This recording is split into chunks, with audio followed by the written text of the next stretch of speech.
Whatalo whātu i le paia mal mamalu o lau whaasaunga Samoa. Therefore i le tafole rau langi o loo e sila mai mua mai ai le nei Port Kalame. Ia e ofo alofa atu. Whatalofa mwhawhelo ai atu. I le paia mal mamalu o lau whaasaunga i le nei aso. Whaaftei fo i le atua o siawano o le lei. Ia se lau fo i o mwhai ai le nei Port Kalame. Ia o no o atu i maota malawa. O le au whaita wina le momor konite o lor mita upo sumul wha. A le whai upu e tors fulma le wha me le whai upu e tors fulma le lima. Awa le tau talau tau fufine i e kale sia. O waile tu uina i ate i la tau e tau tala. A ia la tau siu stai pei o na whai mai ai o le tu la fono. Whai upu e tors fulma le lima. A whai foi wa lātou fia i loa se tasi mea. I a lātou fesili, atu ai i a lātou lavatane i o lātou fale. A wā o le mea mātanga o na tautala o le fufine i le e kālesia. A whaatuina la se fesili o le neiaso. O na whaapea lea. Pēta tau o na tautala ia whawhine i le ekalesia. Ia o te tautala lava i le ava ma le whaaloalo. I le paia foi ma le mamalu o nei tina. Ai o te tonu foi o le avea le nei Port Kalame. Ia e mawhai ai ia o na tātou whiwhaaso ai. Ia e le ngata foi lea o se malamalama anga foi. E le ngata foi i nei tina. Ia au le au whaafufonga o le nei aso. Ina ia mawhai o na tātou ngā lulue foi. Ia e ala i lo si la fia malo i loa. O te tonu o le tasili nei fesili. O lo to tele ai ia le au sai li ili foi. E lava no utala no atu le ai o lo tofu lava le au na le atua ia. Malona si la fia. E ala i le nei foi ma tā upu. Ia e le ngata foi lea. Ia o i la tau o lo sueina. Ia ma whaita wina lea fionga pa ia le atua. Ai le ngata foi lea ia o te tonu o lo avea foi le nei fisili. O lo whapena foi o na pona ia ai. Ia le soifua au na foi o nisi o nai tina. Ono lo lātou fia au na i le atua, ai fōlinga mai wa avea foi le fasi whaitau lea. O lo whai maawala, o lo whapena, o na whai maawala e pōna ia ai lo lātou wola au na i le li. Ai o te tonu ia la avea foi se Sosene le nei Port Kalame. Ina ia mawhai o na tātou malama atili ai. I le afionga pa ia le atua. Lau whaitawina nisi o tusi mai tono le afionga pa ia le atua. Ia o na avatu ai leo ni nai mawhauwhaunga o le nei Port Kalame. O le fesili, pēta tau o na tautala ia whawhine i to tonu o le ekalesia. I le whasalolo mata au pe 5:2 o tau whawhine ia o tau siustai ia o tau lavatane. I le momul Timoteo o loro mata au pe 2. A wā o te le tuuina i se whawhine i a o atu pe pule i le tane. Lono winga a whai e tali le fesili lea.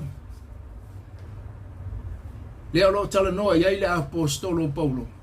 E le te tau ona tala noa fine i le kālesia. Mai le apostolo Paulo te le tuinatu i se whawhine i a o atu pe tau tala i le kālesia. A whai e tali le fesili lea i se wha upunga vave ma se wha upunga whai ngofie. E tali e wha te tau i le tala noa lea le apostolo Paulo. O lono winga, e le te tau. Na pauale nā le tali e tali ei fisilia. Po le talanoanga le ala apostolo Paulo. E le te tau. O le talanoanga le a Paulo. Le tala noa mai ai lono winga. E le te tau isi tina o na hao o watu. I to tono le ekalesia. Ile bo multi mo te olon meta upe lua fai upe sformalitas. A ia hao a wina le fufine. A ia le tautala o ia. Ma ia usi ustai i lana tane. Ole talanoanga le a Paulo i le mo multi mo te meta upe lua fai upe sformalitas. E lua ni tali o lo o iai ina. E lua foi ni fesili o lo o iai to tonu ina. Ma enga mua fa mai Paulo. A ia o wina le fufine. A ia le tautala o ia. Ma ia usi ta i lava. O le fafine le tala noa ia ile apostolo o Paulo. Fa mai awane ia o awatu. Le fafine le fa mai awane i tautala. Le fa mai le apostolo o Paulo. O te le whaatanga ina se fafine e tautala. Taluai o le apostolo o Paulo. E pele ia te ia le ekalesia le atua. Le ekalesia na maliu wai kiriso. Le lau fa mai Paulo. Awane i tautala hai le fafine. Taluai o le mana ongo le apostolo o Paulo. Ina ia manuia le ekalesia a le atua. E ieli mena tala no aile apostolo Paulo i le tele wana malanga. Pa mai le tala Paulo na o mafatia i le vasa. Na matou fita iai matangata leanga. Na o maalili i whaafia. Na o fia ai. Na o le lava lava. E tele mea no o ia te au i le tele o faulaunga. O na tala no leo le apostolo Paulo fa mai Paulo. Tu wia nisi mea o a mea uma. Tu wia lo fia ai, wa o malia iai, o lo ule lava lava, o le maalili. O tele o mea na o ia te au toe lava a o woti. Ai fai mai le apostolo Paulo, tu wia nisi mea, a le mea sili, o na o manatu iai. O le e ka le sia a le atua. O le pele la le apostolo Paulo, o le ka le sia a le atua. Le ala na fai mai le apostolo Paulo, o tau fufine, aua tautala i le ekalesia. Taluai o le pele le apostolo. O le ekalesia le atua. O le fesili la. O ai leo lo talanoa i ai le apostolo Paulo. O le fafine leo lo talanoa i ai le apostolo. Lea pio no o talanoa i le neias. O le fafine ele i ao awina. O le fafine na tele i lolo na vā ma le tamā o le ainga. O le fafine ele i loa whaaloalo. O le fafine manatu mawalunga. O le fafine e matua leo siu sta ia. O le fafine na unoa masea o inga. Lea la famile apostolo Paulo. O tau fafine ia. Awane o tau tatala ile e kalesia. Aisea. E pe ona utala noe manu Paulo ile e kalesia. Na maliu wai kiriso. Awai so se taimi a tau tala ile fafine ile ia o ina. Na paua le mea tūlai mai o le misa. Fe vai a inga. O le mena e tūlai mai. Pe a whai e tautala le fafine lea. Lea ele i iao a uina. Le fafine tonu lea tala no iai le apostolo. Fa mole. Ia fafine ia. Po tina ia. Awane o tau te tala ile e kalesia. O le tali le ngā. O fafine ia le fai mai ai. Le apostolo Paulo. Fa mai file mu aue te tautala. Se ia lua o i le lua ainga po le fale. Ona i fesili le i le tamā. Nonga ia e nofo file mu le lei. Aue te tautala. Awa a tautala le fafine le ia o ina. Na o taua mamisa.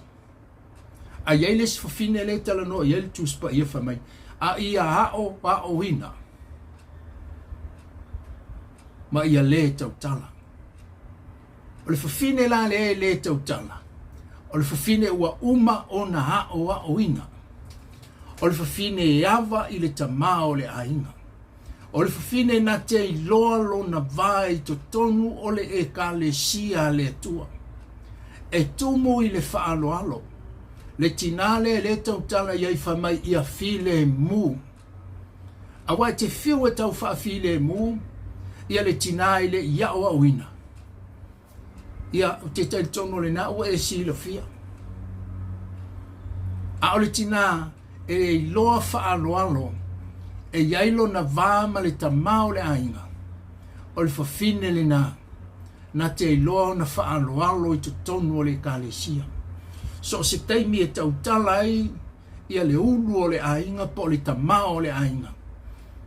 E wha aloalo iai, ia le tina lea.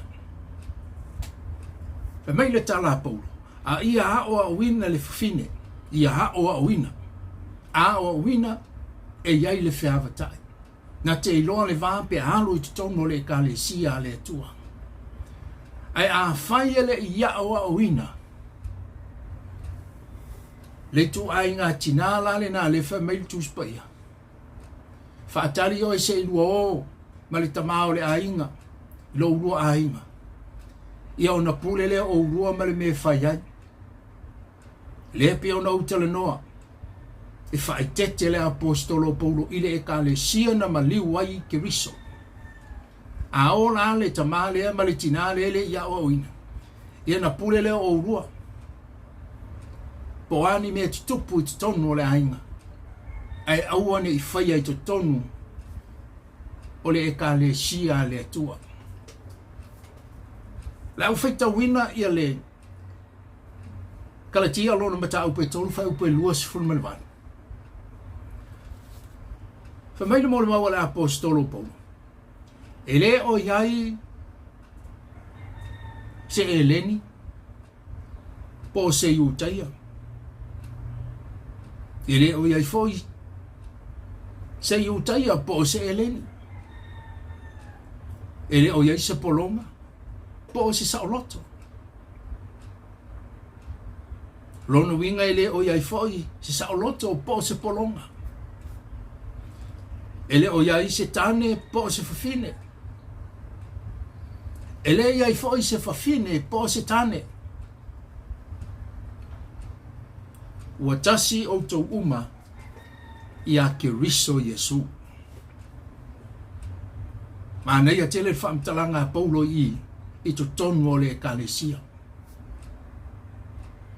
Whamaila apostolo Paulo. Ele o iai se iutaia po se eleni. Iutaia o le nuu o le atua. Eleni o tangata nu ese. Ele o iai foi se tangata saoloto. Ua le ai foi masipolonga. A whaia le tala noa le tinale ua umana hao a uina i to tono le kalesia. Ai urufale le kalesia. Le ai mase me whaia. Na le watu a file mu le lei. Pe a whai ua te tonu o le kalesia.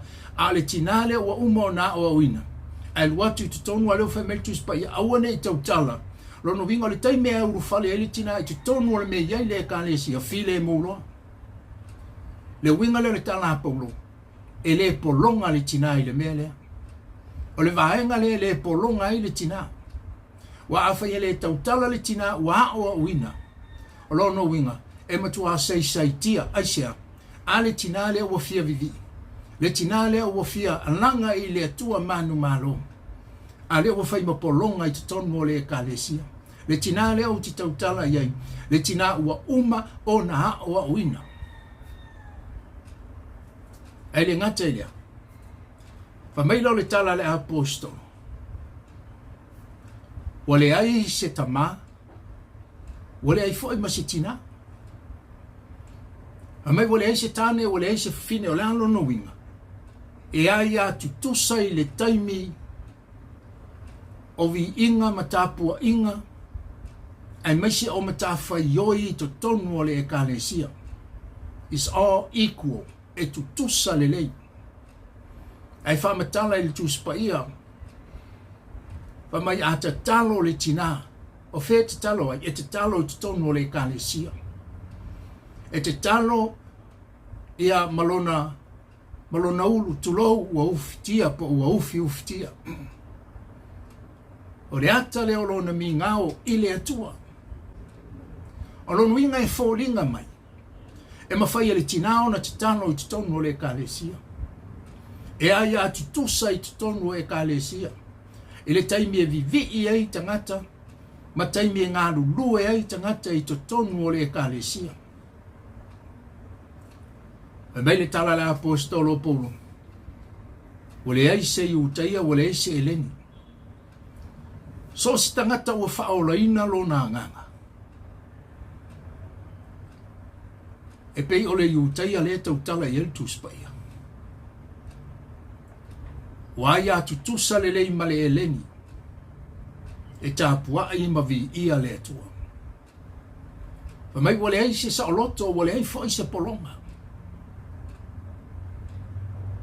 Mai a ua tasi tangata uma i le ali.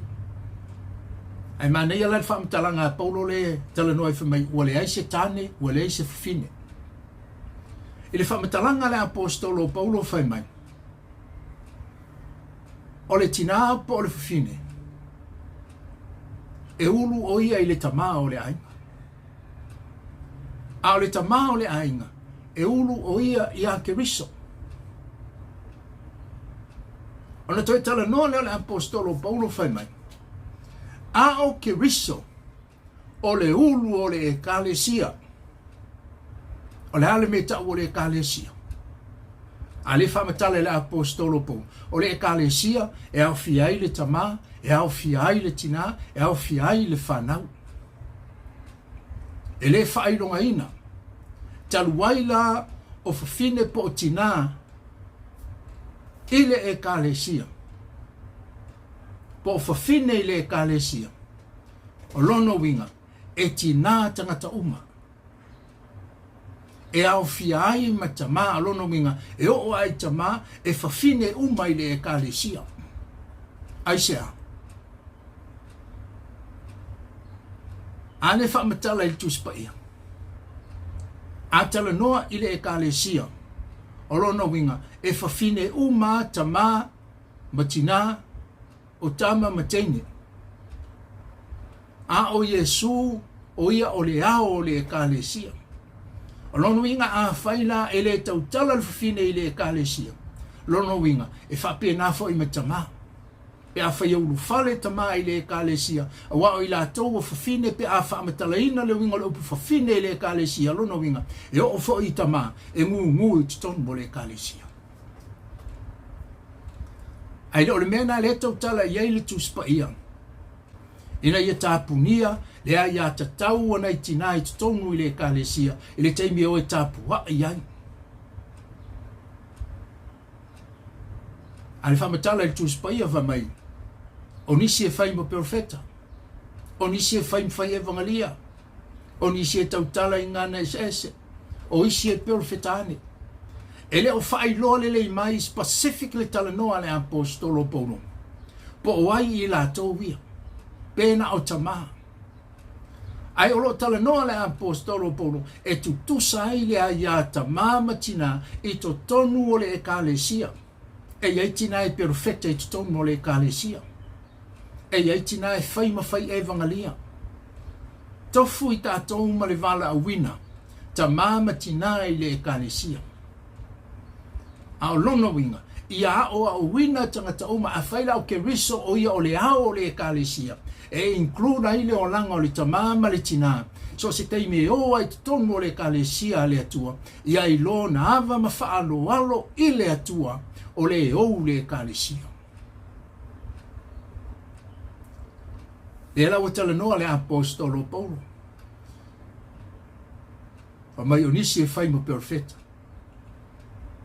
O nisi e tautala i ngana SS, o nisi e whai wawenga, e tofu le tangata malo na vala wina. I le tamama le tina, e a ia tutusa i tutonu o le ekalesia. E iai tina e whai ma whai whiau. O lo tumu ai le tuspa ia i tina sa whai ma whaamasino.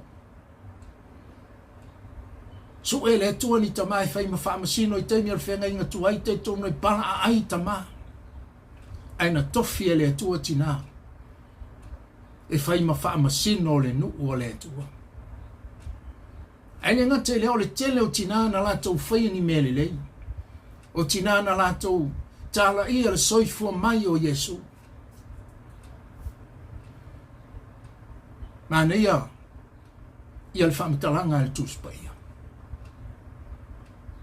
Ia nisi upolo tala noa ia le tuspa ia winga ile ngangana eleni ma ngangana e Peru o lo whaariliu mai ai le tātou ngangana.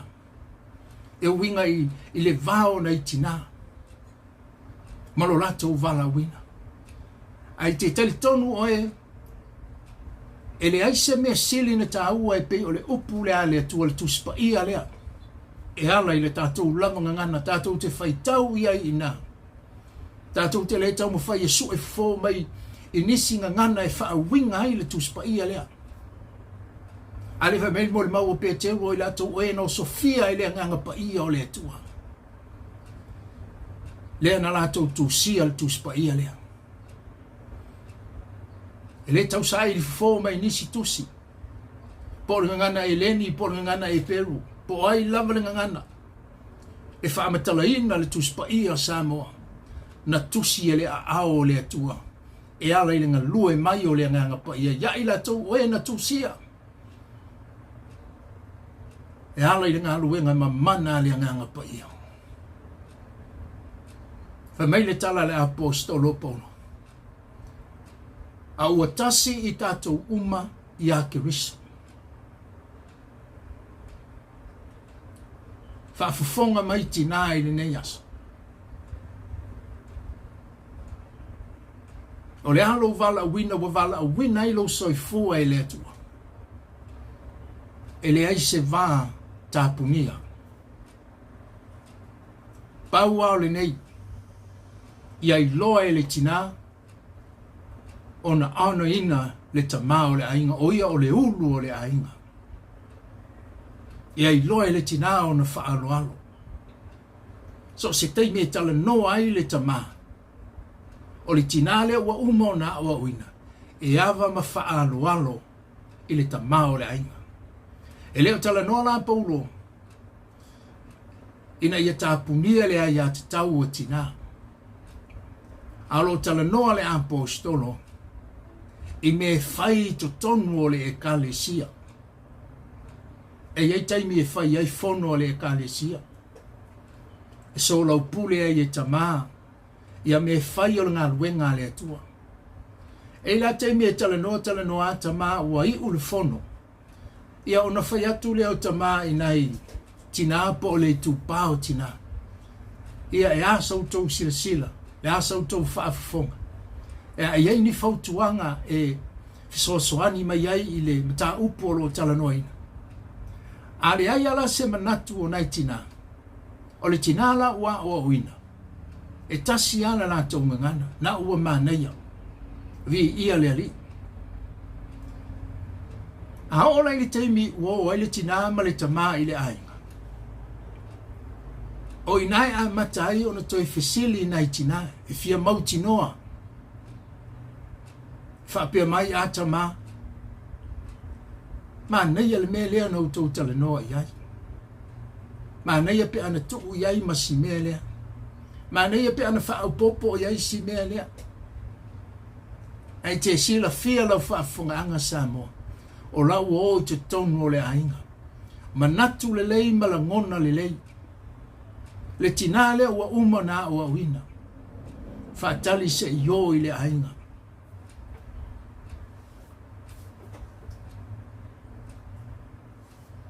E la fa mai le apostolo Paulo. A iai se me fia fesilia. Fesili le ainga. O me fai le ekalesia. O ni fono tanga e fai le ekalesia. O le na o patino iai le whaametalanga le apostolo Paulo.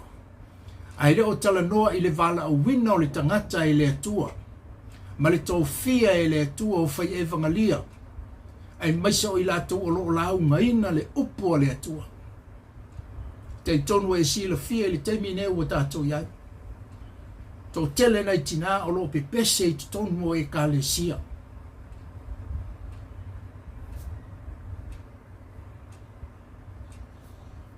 e iai le upu masani. E mawhai le pese o na launga. Ai le mawhai le launga o na pese. Si ufufonga maalia o na itina. Wa miliona ma miliona i lantou. Ua whao laina. E ala i pesenga na itina. Ai awhai o le winga na o le whamatalanga na apostolo Paulo awane i tautala li tina ile e kalesia. O le tautala o lono winga e ese mai i le launga. O le tautala o lono winga e folinga se whaupunga whaingofie a tautala lono winga wale eise upu whaaloalo o iai i tutonu. Le lai tala noa whao ngai Paulo le upu le mai awane i tautala e whaatetau i le whawhine e le iloa awa e le iloa whaaloalo le whawhine e ese o na winga e ese o na langona e le fia whaalonga i le usi ustai i le tamao le ainga le whawhine na le tautala iai whai mai ai aluatu i le whale o le tua ia e fifile mu te ua vevesi le kalesia le tua le kalesia na maliu ai ke riso awane pisa pe vevesi le kalesia ona oe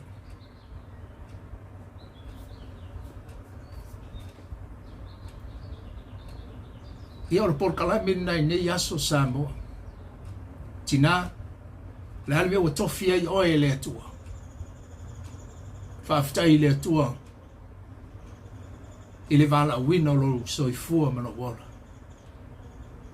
whaafitai le atua i le avenga o le tala le lei e nai tina o lo lato folofolaina le whaolutanga e ngata i leo o pesenga matango fie mai si ufufonga matango fie o nai tina e ngata i leo alato ngadu wenga fai walato me fai tutonu o le kalesia o alato fautuanga o alato tima inga whaafitai mo mea li lei o lo utou faya i tutonu o le kalesia le tua nei por kalame la talo tina i autou manuia i autou faiwa arofi lima o lo fisosoani ai i le au fai ngā ruenga pa ia le atua i le fautuaina e iai le upu masani i tua o se tamā le lei o lo tu mai ai le tina le lei ua ala ona le lei tamā ai maise o le whaaua wina o le ngā ruenga le atua o no lo tutu mai ai nei tina fautuaina ngā ruenga fautuaina e kalesia ne ngā ruenga fai fatasi le ngā luenga whaita o lua a le tamā ma le tina le ala le na tauai nai tina o oe o le whalitua o le alo no winga o le whale tulou e te tū mai tua a matangia le whale e pito i luma o le anta o le tamā uonge manatu uonge mawhauwhaunga e suru i le whale e lai tua aisea o le whale e lai pito i tua o lo malu pui puia aisea ale matangi le tai ai le whale pito i luma. O le ata le nā o tina. Ale mautonu le tamau ngā ruenga. Ale loe le tamā ni whai unga mani mea le lei e whai. E le ngata o ainga o te tonu o le kalesia. E fesili ai le tamā i le tina i to tonu o le kalesia. E au maia se fautuanga. O le aso na iloa. O le aso na si la fia. Ina ia manuia ai le ngā ruenga le atua. O le fesili le nei aso. Pe tatau o na tautala ia whawhine i to tono le kalesia. O le tali le nei por kalame. O le tina ua uma o na hao awina e tautala i to tono le kalesia. E fi le muwai le kalesia i me uma i fautuanga le le. A o le tina ele ia o awina. Whaatali. Se ilua o ma le tamā o le ainga. Ia ona whai leo se lua tala i lo ainga. A o to tono le kalesia na maliu ai ke miso o le pele le ala apostolo Paulo fai mai Paulo tu wia nisi mea. A le me selina o popole ai o le kalesia le tua. O le tinala o umana o wina. e manuia ai le kalesia le atua. A o le tinae le ia o auina e malepe ai le kalesia le atua. A o le vala auina o tina e ala i le ngaluenga le atua ma le tofi o vala auina i oe le atua. Tala tuspa ia i le o se mea whale au ngā lo tātou tauti ngā i le ngaluenga le atua. Whamanuia le atua Samoa i lau whaafonga anga. I o le hafo i si tau mwhai atu o le nei por kalami. Se ngangana foi ua se loa as whaamatalanga ua la avale. Ia whaamangalo le au auna. Ai matua i ati oe. Whamanuia le atua i lau whaafonga anga Samoa i se malama o mumua tātou toi wheiro ai le nei por kalami ua whaingoina. O le taimi o whainga Filifiliga. A whaifoi wa e misia Yesu. O ia le ana pele ai le apostolo Paulo. I le vaai le ekalesia le tua. Le Yesu lea e o ngā tutonu i le ekalesia. O ia le whaolai nai lo wanganga ma lo wanganga. A vea le nei awa noa. E te talia ai Yesu o le hala i le ola i whaavau e whai mahali i ma whaola i lau soifua. Mauti noa e le se whai longa fisili. Tau se teime vala au mai ai le atua e lau soifua ma lo ola mauti noa le langi ma le ola i whaavau lo tātou taununga. Au e mana au i talia Yesu o le ata au mau i le tatalo i le yaso. Whaaftai Yesu wa au i loa oe o le hala i le ola i whaavau. Tala i nātu lau loto i ate oe e te awhio mai ai. Whamangalo mai i au wangisala. A fio mai lo loto. A fio tuma wai. Whaia oe mali i ma whaola i lo bolanga. Whaaftai Yesua e tatala le langi ma le ola i whaavau moa. Amene. Ta maola o tatalo li nei aso ai lato umolo sila sila mai. Ma mai mo mai li nei por kalami wau vala au i ate oe so se mai lo mātou atua.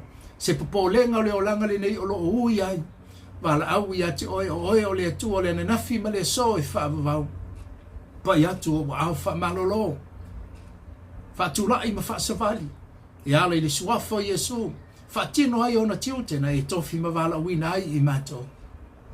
Whaaftai Yesu e whaamanuia. Whaaftai Yesu e whamalolo. Whaaftai Yesu e whaia mo i mato uma e ala i lo lava suafa Yesu. Amene ma amene.